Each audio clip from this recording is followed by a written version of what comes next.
We are on. Okay. Gods of the internet, thank you. Um, Hi, everybody. I'm Kelly Thompson with There's Nothing Wrong with You, and There Never Was. And I'm here to talk with Sari Botton and have a conversation. We could actually probably do an entire series because there's so much to cover and that I would like to learn and discover with her. We're going to talk about her book, and you may find yourself Confessions of a Late-Blooming Gen-X Weirdo, um, which is amazing. And we're going to talk about this.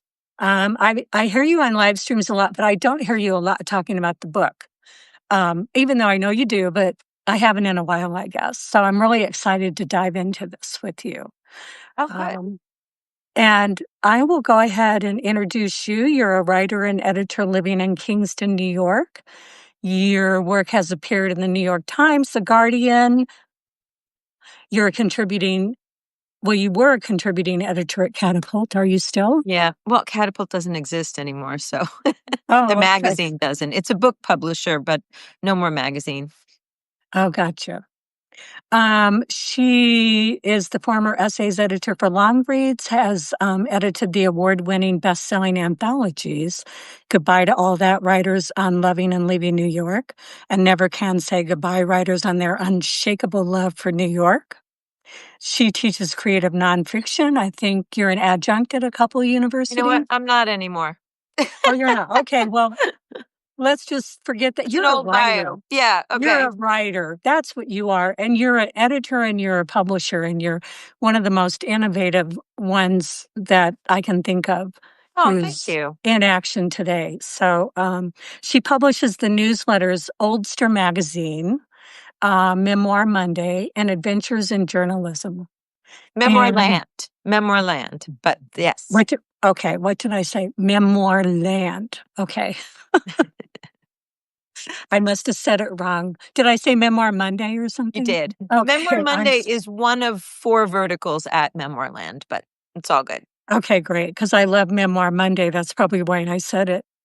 It's one of my favorite features, but I love Memoir Land, and that's the bigger newsletter. And Memoir Monday is a feature of Memoir Monday, as is First Person Singular. Right. So basically, you have a media empire going here. So I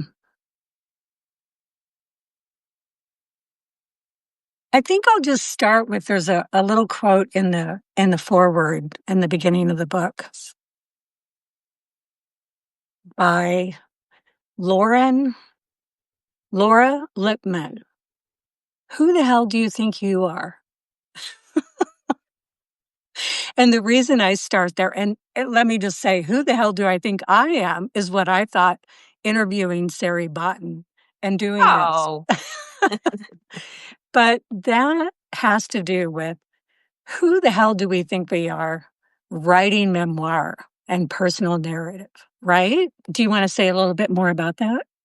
Well, yeah, to put that quote in context, I was talking about how we are discouraged from, especially as women, from taking up space on the page, telling our stories, um, and it's really hard to override that message.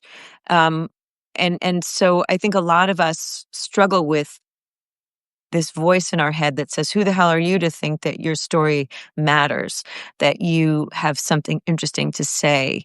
And so I've battled that. And Laura Lipman, who is a wonderful best-selling novelist and also an essayist, someone I've worked with a lot and who has a column in Oldster, she wrote that in her essay collection. And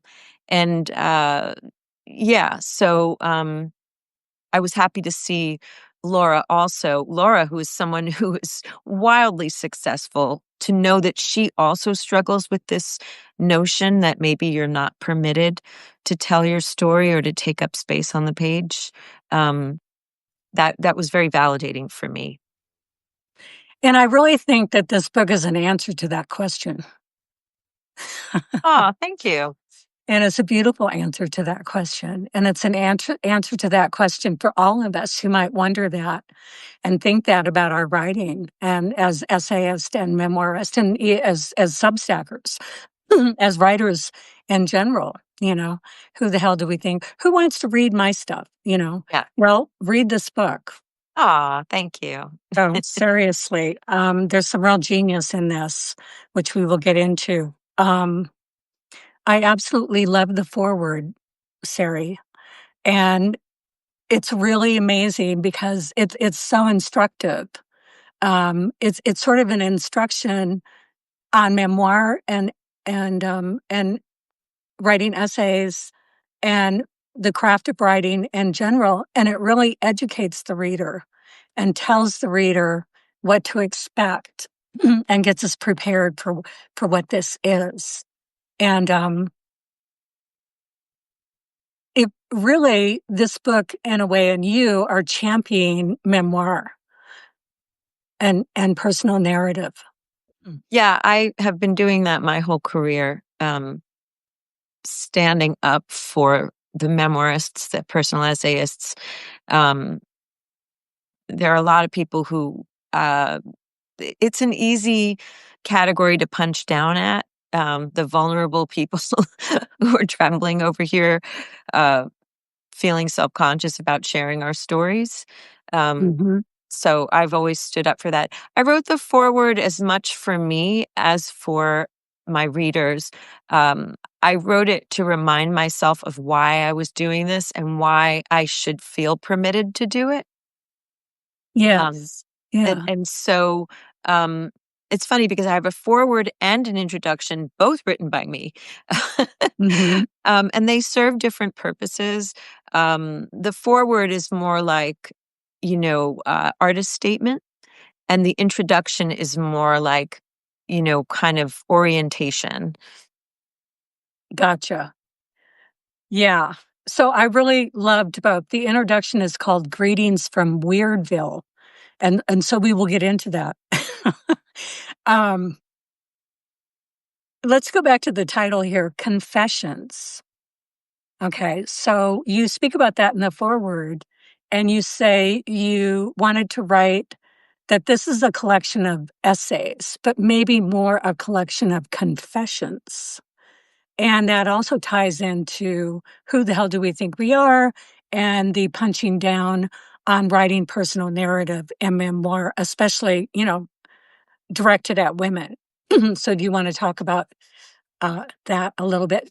Yeah, Confession is form. I would say they're confessional essays, but Mhm. some of them are less like structurally in keeping with what I consider to be a true personal essay. I mean, and there are so many different forms of personal essay, but they don't really. Some of the pieces are more like light in terms of their structure, their length. Um, where I go with them and where I don't go with them. So I thought I'd rather call it a book of confessions. I could have just called it a book of confessional essays, but yeah, sometimes I think like a true personal essay really needs to, uh, delve more into meaning. I mean, I feel like I'm making meaning of every story in the book, but in some of them, I go more deeper into the meaning making, and others it's just lighter. It's just another example of whatever it is I'm trying to say about my experience as it relates to other people's experiences. Well, I would say as a reader that I experienced it in a confessional way, almost in a conspiratorial way, as though you were whispering in my ear or Uh-huh. we were having coffee together. And you were telling me these things about your internal process and what goes on for you internally. And they were things that I'm like, oh my God, me too. You know, I related. It was very relatable to me. And it was things that I wouldn't normally share or tell people or think to share, you know? wow, I was like, "Oh my god, she's admitting that?" Mhm. You know, I got, an email after the book came out. I got an email from a woman that I used to know fairly well when I lived in the East Village, and, um, she wrote to me and said, "You helped me understand why I needed to leave my marriage in a way that I couldn't have articulated before." Um, and that meant so much to me, and I've heard a lot of that throughout my career when I've published personal essays, and this is what reminds me of my main purpose, or one of my purposes in publishing my my insides on the outside, is that, I think that the job of the personal essayist and the to articulate, um, and illuminate the mundane in a way that helps people to understand their own experience anew, and so every time I've opened a vein and told something about myself that I was afraid to tell, I received many, many responses from people saying, "You told my story in a way I couldn't thank you." And that's a big validation. That's a big, um, that motivates me, that reminds me of why I do this and why it's okay for me to do this, and Yeah, valuable. exactly, and it really does go beyond, like you're saying, well, confessional doesn't have a lot of meaning, but in reality, this entire book has major meaning, and it starts with what you talk about in the foreword about you don't have any major celebrity or thing to talk about that is sensational that people wanna read about. In other words, you're saying you have an ordinary life. Hmm. And what it brought home to me is that you have an ordinary, extraordinary life, and that all of us have an ordinary, extraordinary life. And it also brought up for me, it opened up to me and helped me think about your generation, Gen X. And I think there's a sense from what I can tell with Gen X of sort of being in the background. Am I right on that? Um, I mean, that is one of the facets of Gen X, is that we feel forgotten. We feel like we're this in between age group between the boomers and the millennials. And, you know, um, we also were very much a neglected group of people. Our parents were really the first generation to have, I mean, where almost all of us were latchkey kids, whether our parents split up or not, although many of our parents split up. But our moms went back to work, Mhm. which the prior generation's moms generally, didn't, or I mean, some did, but with Gen X, it was like a huge movement, the women's movement, Yeah, second wave feminism, and also the sexual revolution had a huge impact on our mothers and our parents, yeah, and that had a huge impact on us. So we were latchkey kids. We also, another thing I really talk about in the book is that, um, with Gen X, our parents started out one way and they turned another way. They started out like the parents in the Dick and Jane books, like very formal and, neat little haircuts and outfits. And then the sexual revolution and the disco years, they just all hell broke loose and they kind of had like a second adolescence. I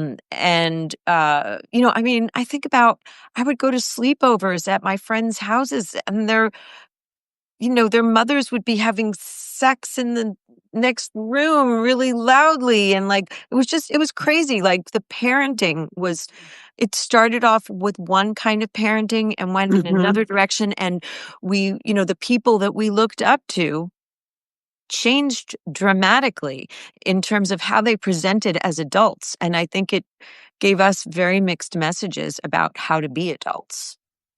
Yeah. And, I was on the tail end of the boomers, so, some people call that Jones, Yeah, Generation Jones, yeah. Generation Jones. I was just on the tail end, so I came in with the rock and roll and the sexual revolution. I came of age I was 15 in 1969. So, but my older sisters had the 50s thing where then that changed. Right. So, there's a large swath of different expressions and manifestations of our generation. But, as a somebody from that generation, it really was edifying for me to read this and to access this experience. I almost want to cry. Oh, I'm so glad you got something out of it and that you enjoyed reading it. Yeah, I want to send out some love to all the Gen X. Yeah, poor Gen X. Poor Gen X. We really got dealt one heck of a hand, you know? I know. And I want you to, and then I'm like, I know she won't do this, but I'm like, she has to sing something from Free to Be Me Oh and my You. god. Think about that. I would love that if you did a little Free to Be Me. I'm gonna sing for you right now. I'm gonna Oh, tell you yes. because you Okay. just said you might cry, and I'm just gonna say, "It's alright to cry. Crying gets the sad out of you. It's alright to cry. It might make you feel better." I'm no Rosie Greer, but Thank you. That was awesome. I raised my daughters with the Free to Be record, and it was, on constantly. And oh my god, that record, it just, it's everything And to you me. you write about that in the book and talk about how that affected you and everything. Um, so, that's part of the title too, Confessions of a late I mean, we've talked about Gen X, we've talked about confessions, um, and you may find yourself. So we'll get into that in the first section with Lost. Um, and we'll also get into weirdo and late blooming. So I mean that may be the case. Like I said, we could have a whole series here, but it just the entire book came together for me as a reader in a way that really says a lot about a Generation X and about writing and about how you found your voice and how you found your way in that context. That is so relatable and really also speaks to what you do with Memoir Land and Oldster and all of your publications. Um,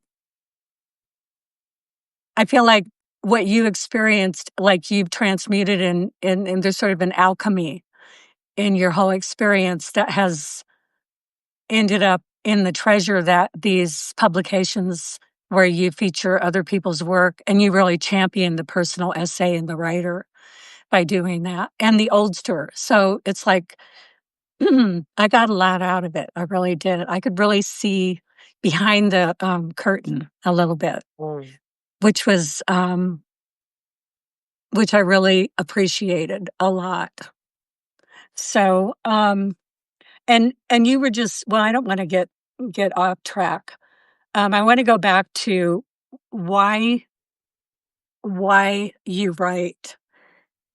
And you said on page 15, from a young age I'm 16. From a young age I long to express myself to others too, to be heard and read and understood. I wanted to be a writer. And I'm wondering if you think maybe that's the case for all of us writers that there's so many of us we're here and we have a voice and we want to be heard and we want to be read and we want to be understood.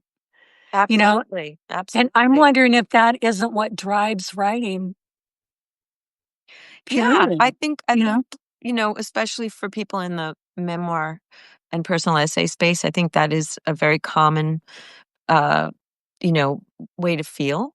Uh, One of my favorite like a something that happens that I love is when it's an exchange that I love is when a writer expresses something that helps someone understand their experience differently.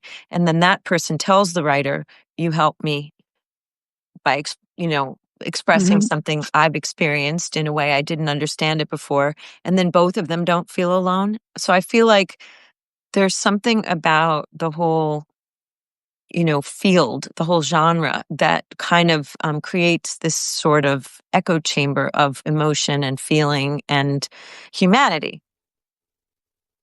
Yeah, and there's also the the case of not having a voice or who deserves to have a voice, Yeah. Yep.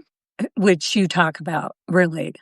Yeah. I mean, I think it's really common, even the best and most successful people who do what we do struggle with that too. Um, I mean, just to see Laura Lippman saying that, I mean, she's like a New Mhm. York Times best-selling author. For her to say that, like, it's very validating. Okay, it's normal to be self-conscious about this. I mean, you are sharing, bearing your soul, which is a vulnerable thing to do. You don't know if everyone is going to be receptive and kind, and as we've seen, there's like a whole cohort that loves to punch down at this genre. So, Yeah, for sure. Yeah, the derogatory confessional being a derogatory term, of course. Um, I just think the matter of voice and your claiming your stake, um, and claiming your voice is another really important part of this book and helping, um, me in ways to see how to do that. And I think other writers as well, and readers, and in general, maybe. I just think it's so important that we do find our voice. And you talk about finding yourself, which I think is the same thing. mm, not entirely. Okay. Um, Finding my voice is about expressing myself, and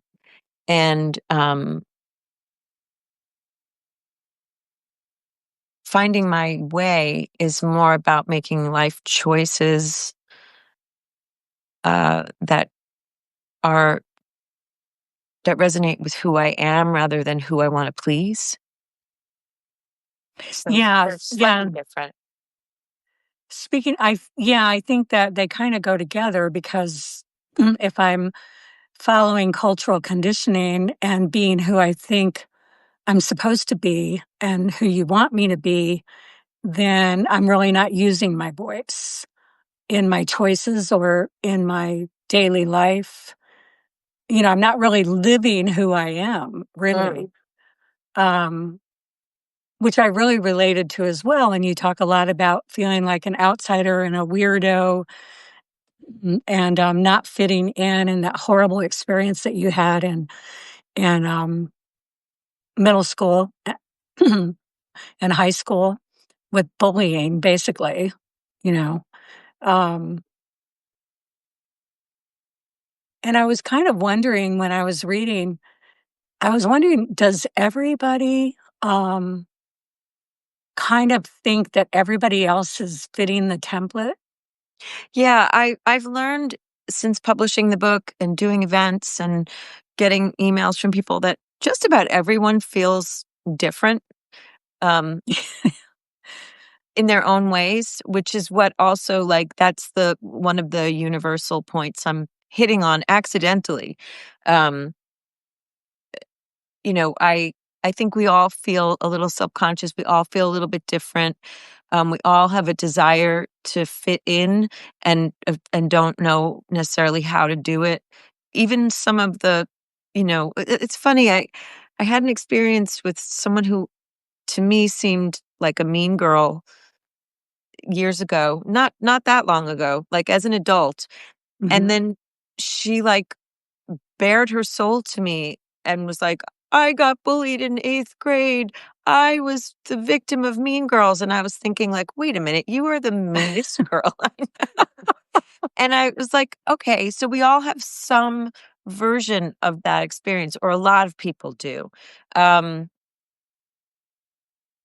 I've learned that if an experience keeps bugging me and feeling like something I need to write about, then at least a few people are going to relate to it. And more often than not, a lot of people relate to it. Um, so um, that's been a theme throughout my life. I've always been just this much different from everybody else. Um, Not in like a massive, not in like a huge, huge way, but just this much in every category.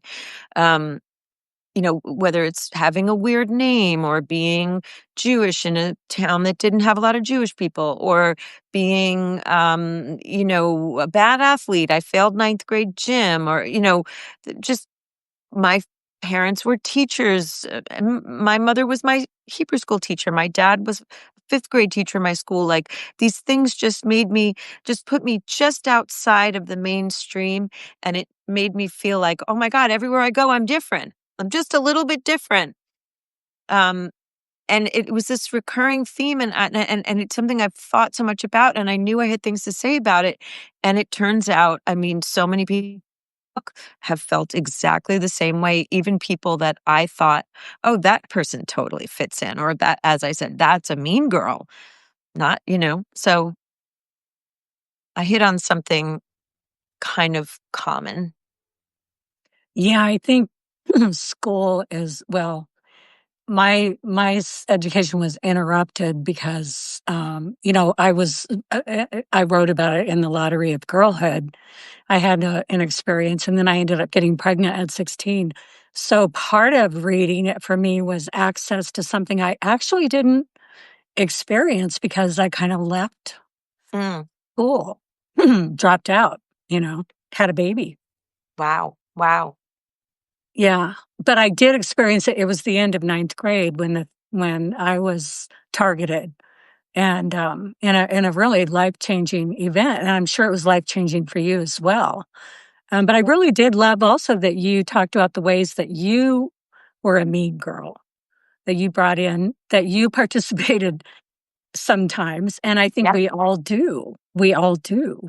It's really tempting to triangulate, um, to gossip about someone else, with someone else. I try really hard not to do it, but sometimes it just happens. It's just, and sometimes it's warranted. Sometimes you have someone who's being a jerk to everyone. And so everyone behind their back, it's like, did you just see what that person Mhm. just did? I mean, and people don't, I wish it were normal to have conversations with people, the person who did the thing, or the person you're having a struggle with. I wish it were normal or normalized to have these conversations, to resolve things with one another. And I have too often seen that when you bring things up to someone directly, they get the ick and they run away, and you're never friends again. So, I read Heather Havrilesky, um, Ask Polly and Ask Molly, and I remember reading in one of her newsletters, somebody asked about, can I be honest with my friend about what's bothering me? And one of the things she said was like, most people can't handle direct confrontation, or a Mm. real heart to heart conversation about what's wrong between you. And she's right. And it's unfortunate. I really treasure the friendships where it's possible to have those conversations, because then you wouldn't need to triangulate. You wouldn't need to go behind someone's back. I do tell a story in the book where, I mean, I was in my 40s, and there was I was part of a group, and there was this woman who was just dominating and dominating and dominating, and it wasn't her place. And then she left the room, and I was left with one other person, and we started talking about her. And I accidentally touched my iPhone in such a way that I called the woman who had just left, didn't realize it. And we went to You town. know, I mean, we went above and beyond. We did not just talk about the shit she had just pulled, because she pulled some shit. But we just were like, we just went to town on this person for 45 minutes. And then the woman called me and she said, "You just left a message, a 45-minute message on my phone about, the two of you talking shit about me." And she said, "You're right. It just hurt to hear it that way." She Wow. talked to it and she apologized. But like we got down and dirty. And yeah, I mean, some of it is just impossible to avoid, although I try to. I really want to be a better person about that. I don't want to be a shit talker, a shit stirrer, a triangulator. I think, it's bad. It's bad to triangulate, to go when there's someone that you have in common and talk shit about that person behind their back. It's bad. It's damaging. Doesn't feel Yeah, good. and that's why I appreciated the way you end your endings in these pieces are I just love because they don't ever wrap it up in a bow, and you're like, "I still have work to do," And I think, evolution-wise, we have a lot of work to do, and that may like, maybe we're in preschool as far as our consciousness goes, and that's why we do things in such untoward ways, and then of course we live in the patriarchy. And so as women, that's a real piece of why these things come out sideways so much because of repression and oppression and not having a voice and being invisible and not feeling like we matter. Like you said, my voice matters, that I'm going to write this book, and I'm thinking of Nathalie Martinak, PhD, who does a newsletter on Substack called Hacking Narcissism. And she talks a lot about aggression in women. And she talks about something called covert envy. So anyway, it made me think of her work, and it really dives deep into some of these dynamics. And it's really helpful for me because not only can we see this in other people, but, I have to look at it in myself and go, well, Yeah. oh, what's operating here? Like when I first saw Elizabeth Gilbert's book, I was like envious because I was like, that should be my book. Who the hell do I think I am? But anyway, but I saw it, but I was able to look at that in myself, and it flipped into, the light side of envy, which is admiration. Yeah. And so I was able to completely and deliciously admire her, you know. So I didn't have to stay in that envy, but I had to recognize it. One thing about like being a younger adult in the years when abundance was a big topic, like, the universe is abundant. Um, I actually Really? took on this belief that there's more room in the universe than, there's not just going to be one book on love addiction or, like there's room for more. Um, Yeah, and, Yeah, just I actually agree with that. I agree with yeah. that completely, I kinda 100%. do Yeah. believe that. Yeah, publishing is shrinking and all that, but, we can find our ways to get our voices out there, and Substack has been a really great way for a lot of people to put out, you know, serialized memoir in a way, and,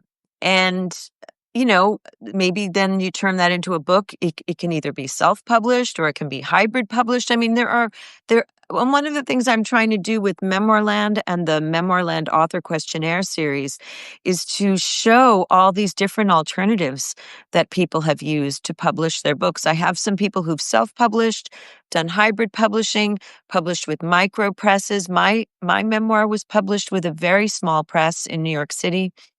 Um, I had a very good experience. Um, and,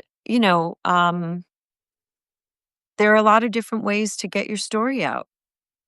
Yeah, and I think you're really, an advocate for that in the work that you do and the publishing and the publications that you have, because Thanks. that's another avenue. And, I've really loved and appreciated having some things published on Memoir Land and, and doing an Oldster.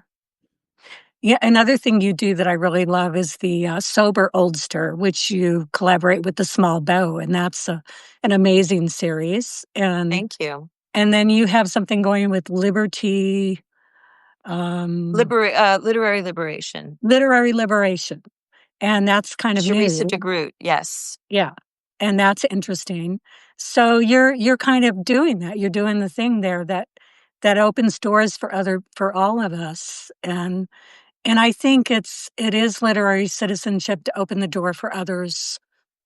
And, whatever people have opened doors for me, and I want to open doors for others. And when Definitely. I do feel envy, um, of other writers, one of the ways my anecdote is to go find writers I can support and Yeah. to amplify them. And that helps. That has been an amazing thing because I agree with you that we, every one of us has a place in this universe, and there's a place for our voice. And somebody else's voice doesn't diminish that ever. Yeah. When I was going to publish when I was looking for publishers for my memoir, there were a couple of others that were being circulated. And, some of the publishers were like, this is already being done, or this has already been done. And I feel like there are different versions, there are slightly different versions, and that, mine was going to speak to a different subset, that mine was going to reach maybe not the exact same people, or maybe, I think that there's more room than some people would have you think. I mean, I like to, you know, think in a more abundant model. I like to, Yeah. and I like to share, yeah, because I try to be what was not there for me when I was trying to get my start in memoir and essays. I tried to be the person who is going to give opportunities to new essayists and memoirists. And I have a lot of acknowledgments and a lot of memoirs from people, where people say, Sari gave me my first byline, Yeah. and And that you have. feels good. I Mhm. like to discover new talent, and when I see potential, I really want to help. Yeah, we share that in common. I have this desire. Part of my passion is to amplify other people's stories, um, and break the stigma around taboo topics. Which brings me to one in your book, and that would be let's just jump straight into the boys of my second youth. Is that a play on Joanne Beard, The Boys of It the Year? is. It's a play on the boys of my youth, the Joanne Beard essay collection. Yes.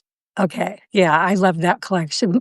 And I loved your section, which is part 2 of the book, The Boys of My Second Youth. And really you're describing this pattern um, of sort of an addictive pattern. I Yeah. mean, with men, and how that created a lot of problems for you. And like I define recovery as anything that disconnects us from ourselves. And so you describe in the book in depth, really, and you can see this playing out, that this was disconnecting you from yourself and sort of steering you in directions that were not necessarily the best for you.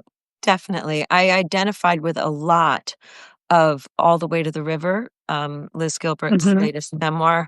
Did I you? was never as far gone as she was, but I very much identified. That book really spoke to me in a lot of ways. I have some mixed feelings about certain aspects of it, but by and large, well, I read it in under 24 hours and it's over 400 pages, and I'm a slow reader. So when I was reading that book, there was nothing else happening in the world. Um, and I strongly identified with some of her inclinations. Not now, but in my 30s, Right. Yeah. definitely. Um, I went to a lot of Al-Anon and Codependence Anonymous meetings. I probably should have gone to sex and love addiction meetings. Hmm. That probably was the right or place for me. maybe. Although I don't know that I even knew that that existed at the time. Oh, very few people. This was groundbreaking for Liz to write that book. Yeah, yeah, That's I love it for that reason so much. I mean, just yeah, like with all of my heart, because it opens the closet door on this taboo yeah, topic, which so many of us have experienced yeah. and are experiencing right now, and the isolation that goes with that, and the thinking it's only me, and not understanding these patterns that we have. Another piece of that, by the way, is is biology. Oh, yeah, yeah. But, it's interesting. I remember, so I had this string of addictive boyfriends who were alcoholics or drug addicts, and there was one I kept going back to, and every time I would get him out of my life, get to a place where I was standing on my own 2 feet, he would come back and beg. And I remember once saying to him, and when he was like, I haven't, I've been sober for a little while and we can really do this. And I remember saying to him, don't you understand that I have an addiction? That this is that engaging in what we've been doing all this time is actually harmful to me, and I'm trying to have the courage not to do it. And then, of course, I went and did another 6 months with him, and, um but what was good about that was that it, like, put to bed any doubts or wondering that I harbored still. Like, I never have to wonder whether we could have worked out because I know, like, the worst things happened. I got that out of my system. And then I got to a point where I could no longer tolerate that kind of treatment. Um, and I just moved to addiction. I had a really good therapist. Um, The swashbuckling shrink. the I swashbuckling loved shrink. him. I loved him, and, tell us a little bit about that. That was a major thing because you went to these codependency meetings. You didn't really like Al-Anon, I hated um, Al-Anon. and maybe that I know you basically say that, and wasn't a good fit for you. Well, And but the swashbuckler, he was helpful. yeah, he was great. I will say that if I had a little different mindset about my addiction, I might have gotten more out of the Al-Anon and Codependence Anonymous Yeah. meetings, but also the swashbuckling shrink made me stop going to them. He felt that there was too much transference and projection in those rooms for someone like me who he described as a radio receiver for everyone else's feelings. As someone Yeah. with a codependence issue, I couldn't Mhm. tell whose feelings were whose. Mhm. And he was like, get out of those rooms. No, at least for now, get the hell out of the 12-step rooms. And it was good for me to get out of them because I got more out of being in one on. And he was a recovering alcoholic himself, and he went to AA. He was like, "Yeah, I Mhm. have a very specific addiction.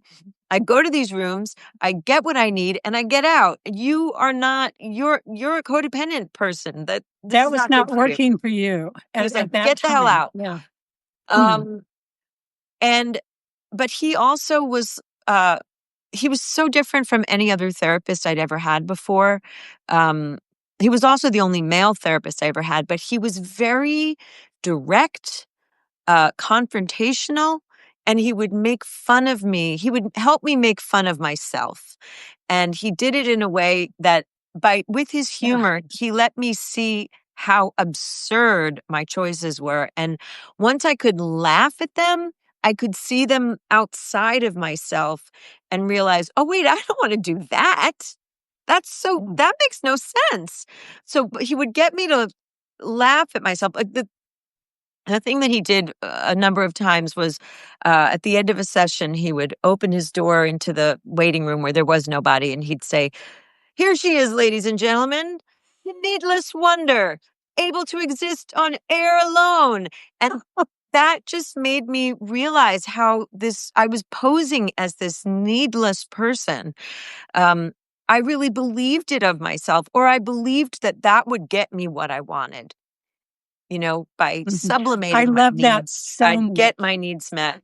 And when he made fun of me, I was like, "Oh my God, how ridiculous is this? Oh my God, I got to figure out how not to do this." And then that primed me for the real therapy. So it was very good. It was very good. Yeah, so he got past your defenses, with Exactly. you He using the he put me off laboratory and guard. humor. Yeah, Yeah, yeah, he disarmed me with humor. yeah, that's great. I really loved that story of him, and the way that you met him too, where he drops the business card, and you're, Yeah. like, calling all these, insurance approved things, and you're looking at this card, but you're not even noticing that, "Wait a minute, this is a therapist. Let me call this guy I saw. Let me Yeah. call him." Yeah. Yeah, I saw him at Angelica Kitchen when I was on a date I shouldn't have been on, and, he heard me talking about how I was gonna rent out my apartment. I wanted to go to Rhinebeck for the summer, and he said, "Oh, I happen to overhear you. I have a friend in Rhinebeck who is looking to rent a room. Can I give you her information?" And he wrote it on the back of his card. I took it, thought nothing of it, didn't even know what he did for a living. And then the next day I was calling, insurance I was calling therapists on my Aetna list of approved therapists, looking for someone because I was Mhm. going through a breakup. I was a wreck. And I'm just flipping his card over and over and over, just like mindlessly making all these phone calls. And then it lands on the front and it says his name and, therapist. And I was like, oh, I could call this guy. Yeah, Yeah. that's great. That's great. Um, just as an aside, I'm a little curious if that wasn't part of the Gen X experience, everybody going to Coda and stuff for a while. I don't I know. don't know. I don't Yeah, know if yeah, I I, don't I, I, know. I don't know that. I mean, in those rooms, I saw people of all ages. Um, Yeah, it would be people of all ages, but I just remember in the '80s that, Melody Beattie wrote "Codependent No More," I and remember. so, the culture, so these 12-step programs became more, the spin-offs from AA, I like tell you something Codependence hilarious. Anonymous. What? My first husband was a salesman, and he, like, sold all these random things, and one of them was Codependent No More toilet paper. So Oh my god. each sheet of toilet paper had, like, a saying on it. Yeah, I don't necessarily like that word, but that's for another conversation. I Yeah, mean, we could have a bunch. The other thing that you go into that's another taboo, in the spectrum, I think, of addiction is, the eating disorder, which is such a difficult, disorder, and I think you really captivate that through your experience. thanks. Yeah. That was one of the harder things to write about. Um, I have so much shame around it still.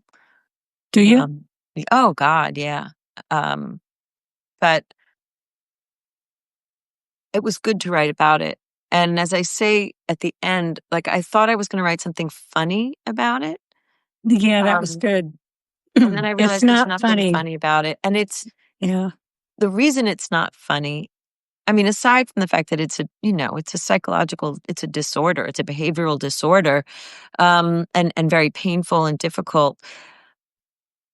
What really gets me about it is that it comes out of a cultural, uh, bias against women, that the women who aren't perfectly thin. I mean, I'm looking at actresses now. I'm looking at Demi Mm. Moore, and her legs are spindles. I'm looking at actresses and seeing what they're doing to themselves. You watch a sitcom, and the actors are like they're brittle, tiny, skinny people. It's still happening. I just read Diane Keaton's 2011 memoir. I Mm. can't remember the name of it right now. Um, and she talks about developing a very severe eating disorder. She becomes bulimic after she's in Hair on Broadway. Uh, in the late 60s, they wouldn't give her the part unless she lost 10 pounds. And the wild thing about that is that part of what made me feel not thin enough was seeing her in Annie Hall in that scene where she's in a tank top and underpants and she's so thin, and I'm thinking about it, how it's this daisy chain. She's told she's not thin enough, and so for 5 years she's bulimic, to the point of making herself very ill.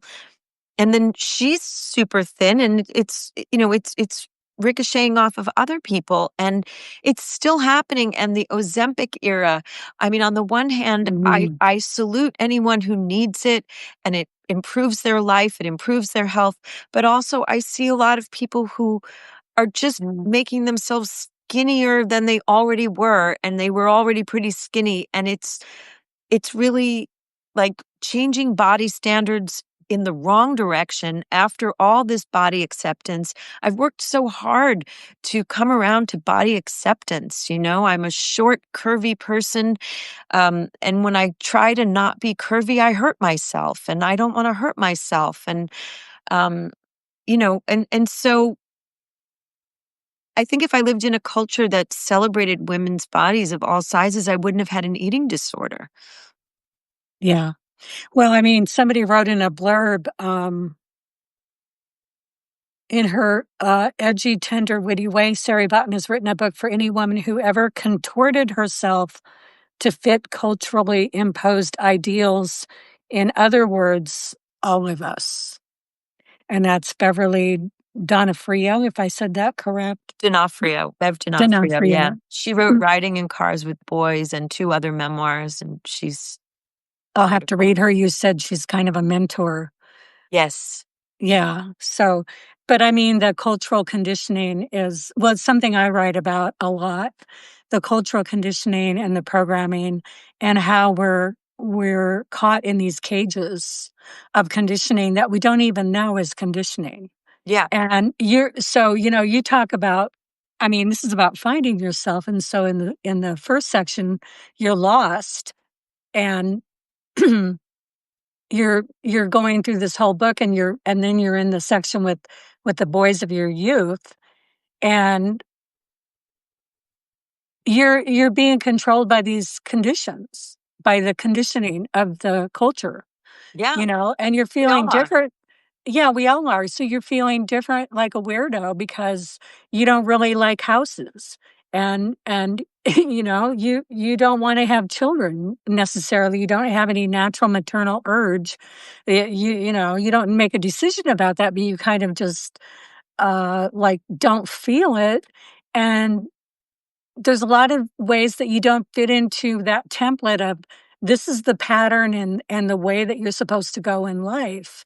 And these are the things that you do. And you did that getting right out of college. You married at a young age. And then 3 years later, at 27, you ended the marriage, which that was a great, in the beginning, we read about that. But it's all this conditioning. And so you knew, I mean, because for me, I didn't have a glimpse of a future really, other than what I was told my future needed to be, Right.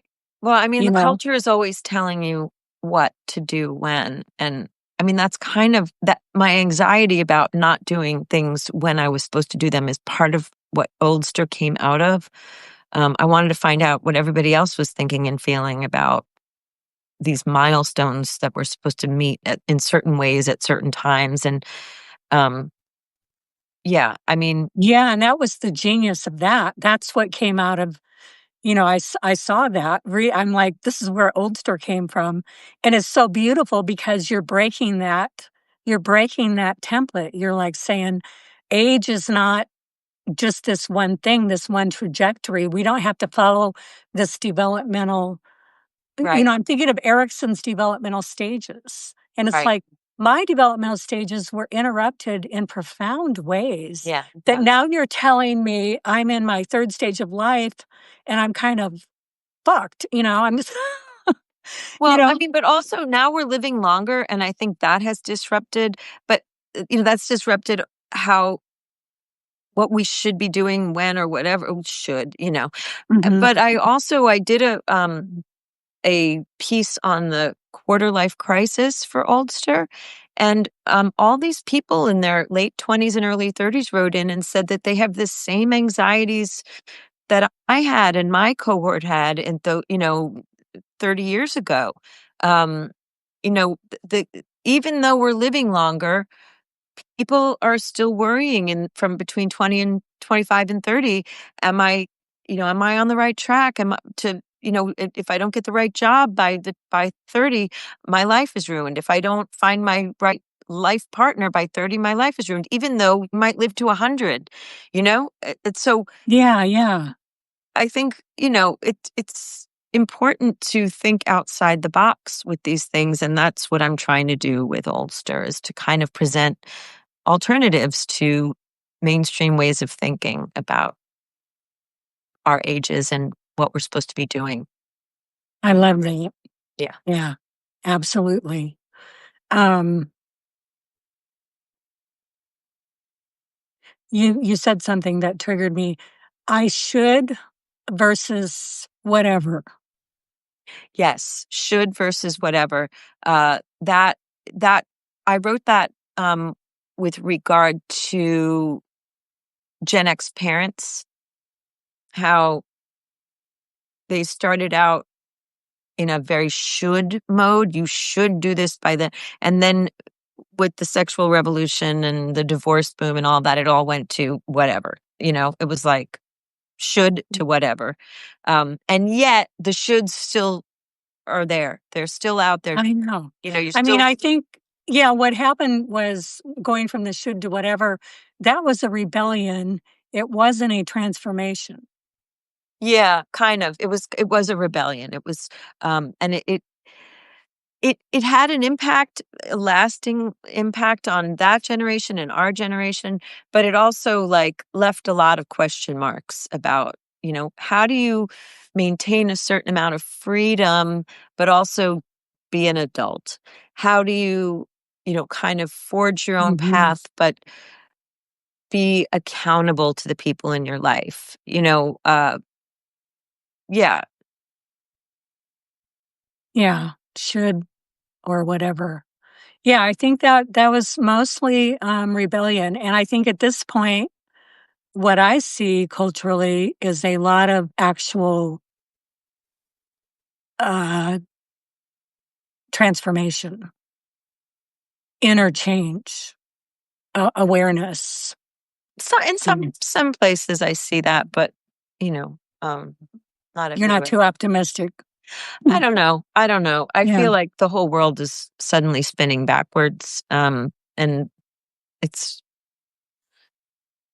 it's terrifying and upsetting and frustrating because I yeah, feel like every bit of progress that has been made in literally the last 160 years is, at least in this country, is being reversed. And I mean, that New York Times headline earlier this week, did women ruin the workplace? Which would then got updated to, did liberal feminism ruin the workplace? To, I don't know what it finally wound up at, but like, if the New York Times can publish headlines like that, like, we have mm. we have really slipped backwards in so many ways. And uh so Well, and that like you were saying with the weight, with the body culture oh too, yeah, we've gone backwards for sure. we've I'm not. completely reversed Yeah. body acceptance. Body Mhm. acceptance is just out the window. And Yeah. yeah, All the ground that we've gained seems to be that we're losing, and I'm not. I have no idea what's. None of us do. We don't know yeah. where we're going with all this.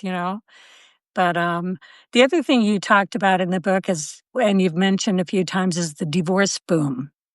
And you were like what, 11, 10, 10 and a half when my parents split up. Yeah. and that seemed to have a really devastating effect. And I really felt that too, because I think that was really prevalent. That was so many people were getting divorced, and Oh including yeah. myself. I think I got divorced when my kids were 11 and 13. Well, it was a generation of people who had married too young. I mean, Yeah. that Yeah. was what you used to do. You married too young, and uh you had my parents married when my mother was 19 and my dad was 25. I mean, uh, that's crazy. And then I go and marry at 23. But um, I I really think the divorce boom was inevitable, but it was so messy. People had no idea what they were doing. They were just acting out all over the place. And I remember dreading, like I thought, oh no, this better not happen to my family, because the kids around me, I saw them, these kids of divorce, they were so bedraggled. They were so, they were in pain. They, their clothes didn't match because they were at the wrong house for the clothes they needed that day. Their hair was messy. They just didn't Mm. seem properly cared for. Mhm. And I dreaded it, and then it happened, and then I became that kid, and, I'm at the wrong house where my homework's at the other house, and just oh, it was so hard. It was so hard.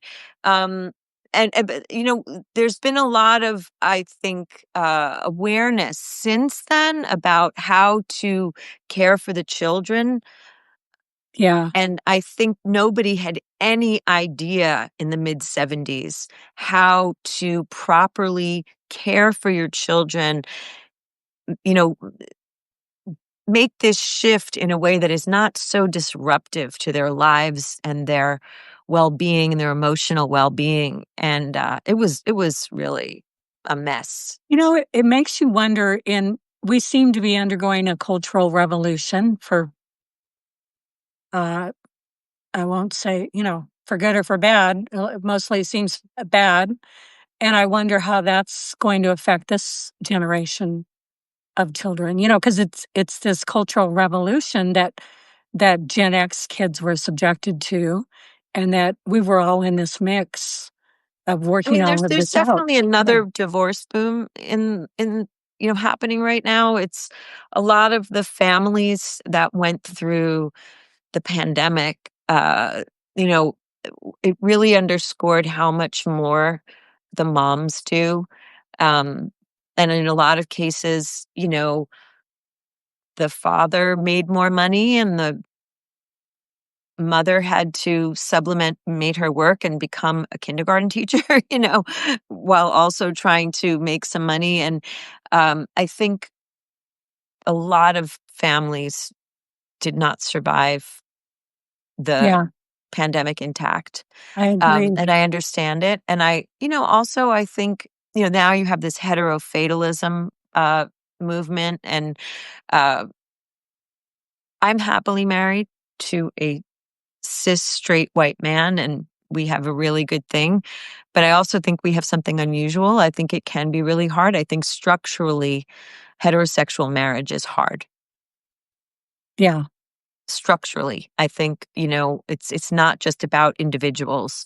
It's about how boys were raised into men and how women were raised into women, and how our culture treats men and women, and also how corporate America treats them, how the workplace treats them. So it's beyond just the individuals, but I think there are a lot of families that have, and a lot of couples that have had a hard time staying together after this 4 or 5 years of Mhm. a I've pandemic seen that. making people make these shifts and Well, yeah, and moves. what the kids have gone through, and, with the pandemic and Yeah. I mean, not only in their home life, but in their school School. life and their Yeah. social lives. Social. I a couple years ago I went to a B'nai mitzvah in Oakland, and we stayed at a hotel. I love to go to a hotel pool. If I stay at a hotel and there's a pool, I go to the pool. And at the pool, we met this couple. The man was traveling up and down the California coast, teaching teachers how to teach small children how to play with each other. They were kids from like Wow. 3 to 7 in, early elementary. He was teaching the teachers how to teach the kids to play together, because so many of them had only gone to school at home on Zoom. And especially if they didn't have siblings, they were isolated. They only knew how to do Zoom and iPad and, mommy and daddy. Mm. They didn't know how to play with each other. And I also feel like as adults, we could use a little help in that department Big time, post-pandemic. big time. Big time. Going back to the quarter life thing at 27, you ended your marriage, but that is the time actually between 25 and 30, 27 and 30 of the Saturn return. Yes. And I'm curious how that circled around for you, um, because you just hit it, your second one, or you're going into it, or you just had it, or I had it. I'm 60 now. I think yeah, it's over. But I think the first one is more catastrophic. I mean, that said, I very selectively believe in astrology, but it's funny. okay. But I talk in the book about a psychic that I went to, and when I went to her that first time, she said, "Oh God, you're going through your fucking Saturn return." Um, and then she explained what that was to me. And that upheaval in my life at 27 was very much in keeping with what happens in that first Saturn return. Yeah, and they do say that the second Saturn return is usually not as disruptive, Yeah. or maybe, but it can be. It can be. I've seen it. For me, it has not. No, it has not. I For was just me, curious because you turned 60. If anything major in 57 to 60 no. I mean, happened. there have been Yeah, shifts, but they've pretty much all been good. They've been good shifts. yeah. Yeah. I've So kind that of kind of just, astrologically speaking, that would indicate that you sort of completed those lessons. I hope so. Oh. I hope so. You also got to get married because you match made 3 couples, which gave you good karma, so I'm you up to 5 now, by the way. oh, you're up to 5. Oh my But goodness. 2 have gotten divorced, so I'm kind of back at net Oh, 3, you're back so to the 3, which is yeah. yeah, so that Sari the matchmaker, you write about that as well, and that's where you met Brian, and it was sort of serendipitous, and, that was sort of something that happened because you put these people together, and there's a story in the Jewish tradition that if you put 2 couples together, 3 couples 3, together 3. like that, then you will end up getting your reward in heaven or something like Yeah, that. you go straight So, to heaven. but you actually found the actual more healthy relationship at that point, with Brian after going through the Yeah, boys of my second youth stage, which is wonderful. And you were also you were a late bloomer with that, as was I. I'm a real late bloomer. So super late bloomer. I'm sure a lot of us never can too relate. late. Never too late. It's never too late. I think we've covered a lot of ground. There's a lot more ground we could cover. There really is. I would love to talk with you again and just dive more into the topics that we can cover because there's just so much. But I also love the way that the book ends. But I guess that would be a spoiler, wouldn't it? Yeah, don't tell anybody. Okay. Okay, I won't tell them. Um, yeah, I'm looking at my note. I guess one other major thing that I picked up on was you know, the vocalist in the closet and the fact that your dad was an opera singer and a cantor, and and that was sort of a dream that you had. And so now it looks like, I saw where you did the karaoke thing in Kingston and you did your 60th birthday party. And so you're starting to publicly sing, maybe more Yeah, so than you used yeah, to do it secretly, like sneak around to jazz clubs and sing. yeah, yeah. But that Yeah, sort of struck me. I sang 2 songs at the first Oldster Live event in Kingston on October 1st, the night before my 60th birthday, and I'm gonna do more of those events, and I'm gonna sing some more. Yay. You know what? I drove myself crazy. I also this is a weird habit I have, but I have to ruin things for myself before I'm allowed to enjoy them, apparently. So I had to, like, really put myself through the mill with that, and then I had a great time, and people loved it, and people said, "Oh, I didn't know you could sing." I said, "That's because I don't do it publicly." And, so I'm gonna do more of that, and, yeah. Well, I was struck because you clearly that's a passion for you. It I is a mean, like, you passion would for me. skip school to go home and sing, That is right. Other kids were cutting class to go have sex and to do drugs, and I was going home to sing show tunes by myself. Yes, that is correct. yeah. That is weird. That is a weird habit. So, And then you got rid of the piano in New York and we haven't even gone into New York City, see? We I you know. got rid of the Unfortunately, I'm gonna whole have to go, but, yeah, yeah, we need to wrap it up, but, yeah. um, yeah, so I was really interested in that aspect of your life as well. So, if you guys read the book, get it. Aw, thank you. It's Thank you it's for really, um it's just really beautiful, and I can see where everything you do with the publications, Memoirland, Oldster, and the rest. And I'm wondering if your next book might be adventures. Let's close with that. What are you working on now? Do you have a new book, Adventures in Journalism, maybe? um, I my agent is going out soon with a proposal for an Oldster anthology. And I also have started a spreadsheet where I'm tracking new ideas for my next collection of confessional essays. So I've got 11 Excellent. of them already. So I Do think, you are you're not going to share the theme though at this no, point? I don't know what it is yet. I Okay. and maybe it won't have one. Maybe this one won't have a theme. I don't know. That's We'll see. okay. It'll just be a collection. We'll see. So We'll I see. also love the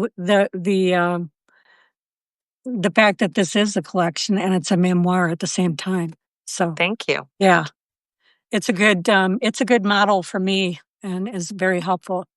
Is there anything I haven't asked you or we haven't talked about that you would want to add? Nope. Thank Okay. you so much for having me. You're so welcome. Thank you for being here. I'd love to do it again. And I want to thank everybody who joined us. We had a lot of people, and I'll be sending this out as a recording and posting it and stuff. So you can listen to it if you missed parts of it. So thank you, everyone. And thank you, Sari. Thanks, Kelly. Thank you, Bye. guys. Thanks, Gen X. I love you, Gen X. I want to hug you, Gen X. Let me hold you, Gen X. Okay, Bye. bye.